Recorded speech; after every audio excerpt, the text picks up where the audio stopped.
In this video, I want to talk about some better ways of training your balance.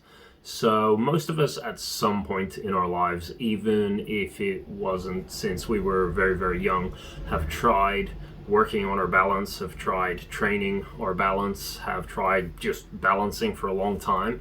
And generally, people fall into two camps. There are some people who are really good at it and don't really see it as that much of a skill, and there are some people who are not, and they struggle with balance sometimes quite significantly. Now, what that means is later on, when people do decide that they want to look at balance training and improving their balance, their own perception of how good they are at it, or the reality of how good they are at it, may shape the kinds of training that they're going to do. So for the people who were initially struggling with balance, struggling to balance on one foot, for example, they are probably going to adopt a fairly wide stance, and they'll keep their eyes open.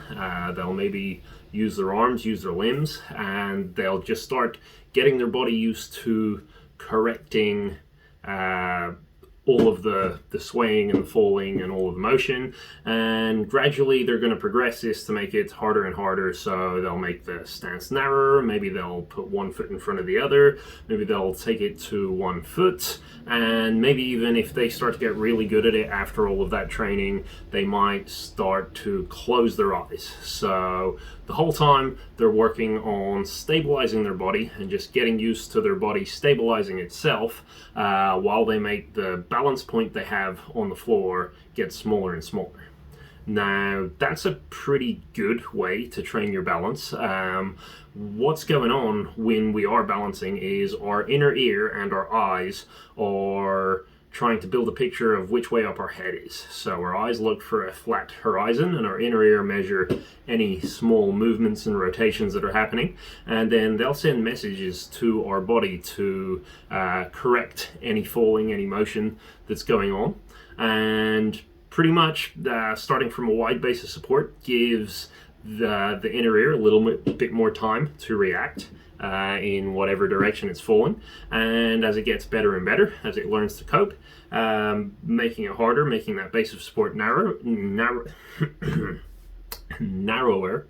is a good way of just increasing the challenge for the inner ear and increasing the challenge for the eyes.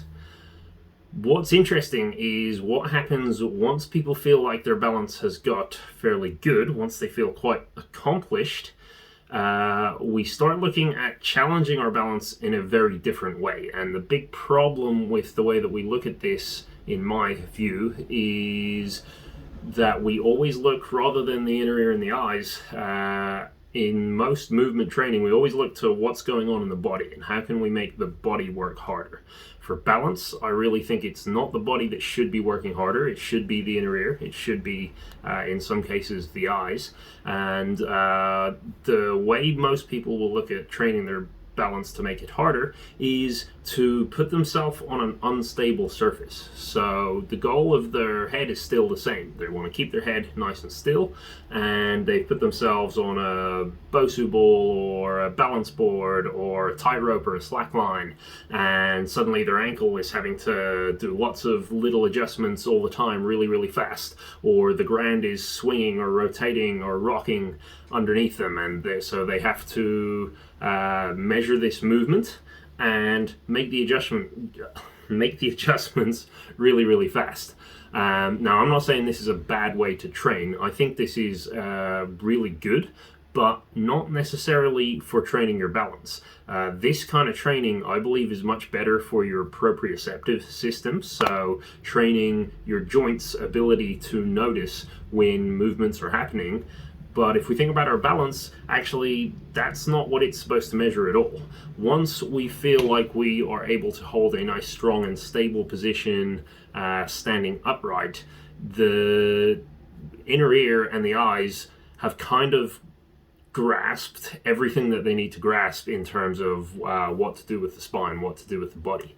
The next stage should really be to start challenging the eyes and start challenging the inner ear. And that is not done by putting ourselves on an unstable surface. We might get a little bit of rocking motion, but the easiest way that we can train balance in this way is just by moving your head. So any kind of head movements, whether it's my eyes looking one way or another way, keeping my head still, or whether it's my head moving, keeping my eyes still, or maybe even both. So moving my head to all different kinds of directions while still trying to keep my body remaining in the same place. That is a much more efficient way of training the inner ear. It's a much more efficient way of training the eyes when we're thinking about balance. And actually, if you think about it, it's probably much more realistic for most people in their training to help deal with the real life scenarios that they might need it.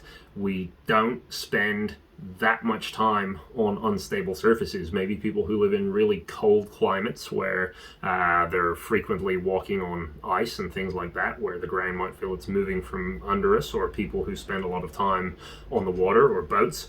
Or after that, the only thing I can think of really is circus performers, people who walk on tight ropes or balancing equipment for a living.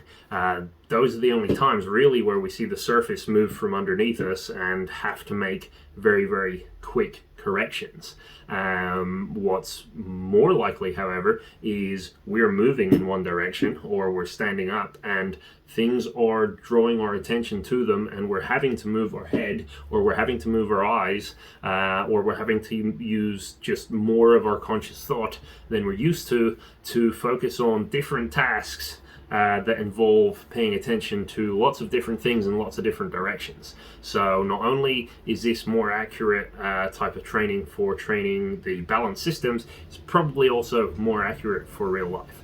And I'm not going to give you any specific drill for this. Really, all I'm going to say on this is just for any balance position, any position you find yourself in quite often, it can be really good just to start getting your head moving, get your eyes moving. It doesn't really matter which directions you're moving in. All you're trying to do is increase the workload of the inner ear and increase the workload of the eyes so that they have more to focus on while they're trying to correct your body and put you in a more balanced position. So that was a bit of a long way to say it, but thank you for watching. Let me know if you agree or disagree. Also, let me know if you have any questions about balance. I'm creating a playlist, so I'll leave the intro video in the comments. Otherwise, thank you for watching, and I will see you next time.